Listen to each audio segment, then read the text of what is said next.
ये तस्वीर आपने तकरीबन हर जगह देखी होगी। जरा इसे गौर से देखिए। सजे सवरे लिबास में ये औरतें रैंप पर चल रही हैं। चेहरे पर मुस्कान है, कदमों में कॉन्फिडेंस है और सामने बैठे लोग इनकी हौसला अफजाई कर रहे हैं। अगर मैं आपसे कहूं कि इन मुस्कुराते चेहरों के पीछे की कहानी सिर्फ फैशन शो की नहीं, बल्कि एक ऐसे माजी की है जहां कभी जंगल थे, बंदूकें थीं और हर दिन एक नई बेचैनी थी। ये छत्तीसगढ़ के बस्तर की 9 फॉर्मर वुमेन मोइस्ट हैं। कभी ये महिलाएं माओवादी मूवमेंट का हिस्सा थीं और बस्तर के घने जंगलों में हथियार बंद जिंदगी गुजारती थी। लेकिन फिर उन्होंने हथियार छोड़ने का फैसला किया, सरेंडर किया और अब रिहैबिलिटेशन प्रोग्राम के जरिए एक नई जिंदगी की तरफ बढ़ रही हैं। कितनी खूबसूरत है ना ये तस्वीर। इनमें से 8 महिलाएं सुकमा और एक बीजापुर से हैं। इनमें 22 साल की पूनम ज्योति भी हैं, जिन्होंने पिछले साल हैदराबाद में ही सरेंडर किया था। ज्योति के लिए ये मंजर इतना नया था कि उन्होंने कहा, उन्होंने कभी सोचा भी नहीं था कि उनकी जिंदगी में ऐसा दिन भी आएगा। और फिर आया वो दिन।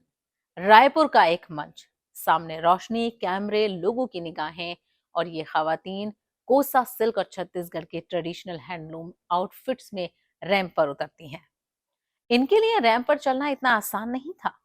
इसके लिए इन्हें करीब 7 दिन तक प्रोफेशनल ग्रूमिंग, रैंप वॉक और कॉन्फिडेंस बिल्डिंग की ट्रेनिंग दी गई, जिसे इन्होंने बखूबी सीखा।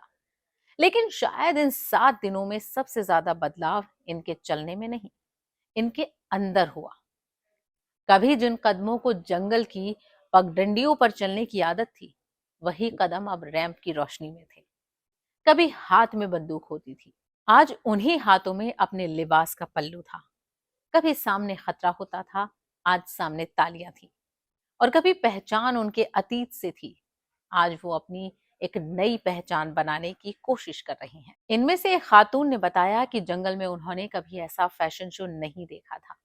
उनके लिए ये सब बिल्कुल नया था। एक दूसरी महिला ने कहा कि हथियार छोड़ने के बाद अब वो सुकून और इज्जत के साथ जिंदगी जी रही हैं। और शायद यही इस पूरी तस्वीर की सबसे खूबसूरत बात है।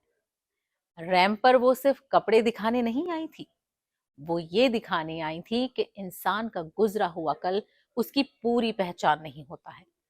उसकी एक अलग पहचान होती है और गलत रास्ते से वापस लौटना भी आसान नहीं होता। सोसाइटी में दोबारा जगह बनाना भी आसान नहीं होता। लेकिन अगर किसी को वापस आने का मौका मिले, सीखने का मौका मिले, काम करने का मौका मिले, तो शायद उसकी जिंदगी का अगला पन्ना पहले पन्ने से बिल्कुल अलग लिखा जा सकता है। उस दिन तालियां सिर्फ उनके लिबास के लिए नहीं बज रही थी, शायद उन तालियों में एक पैगाम भी था कि बंदूक छोड़कर लौटने वाले हाथों को अगर हुनर मिल जाए, तो वही हाथ अपना मुस्तकबिल भी बना सकते हैं। और इसीलिए ये तस्वीर सिर्फ एक फैशन शो की तस्वीर नहीं है, ये उन 9 औरतों के 9 कदम हैं जो जंगल से निकलकर रोशनी की तरफ बढ़े हैं।